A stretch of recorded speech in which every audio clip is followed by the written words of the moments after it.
Good evening. I haven't had a conversation for a while, and I'm kind of inspired tonight to have a conversation about Russia. Russia has affected us for a long time now. It's had a personal effect on my life, and I was one of those duck and cover children. I was also extremely impressed with Sputnik and the fear that Sputnik kind of raised across the land in terms of the space race.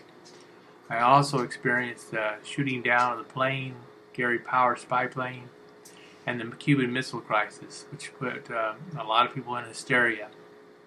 So Russia has not been our friend. They are not our friend now. They won't be our friend in the immediate future. They're led by a tyrannical, fascist, former KGB oligarch, really a cruel and heartless, ruthless person.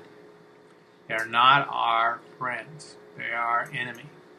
And our President Trump and his cohorts, they don't recognize this dire problem we have with the Russians.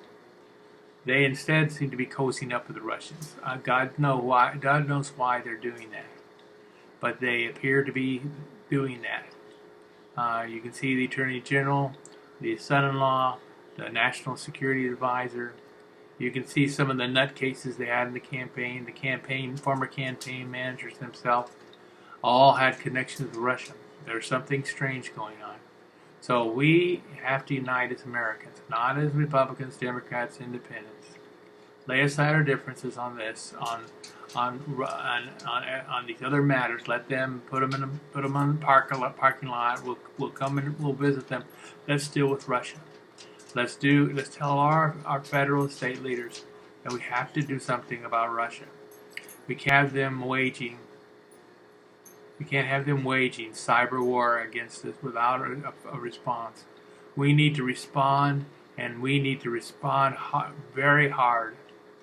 We need to do all we can. They're affecting our social media. They're attempting to affect our elections. They're coming at us in 2018 with our next elections. They're also coming at us in 2020. So let's do something about the Russians, and let's do it as Americans. And let's lay aside partisan differences on this issue. Let's do all we can to stop them. So let's stop the Russians.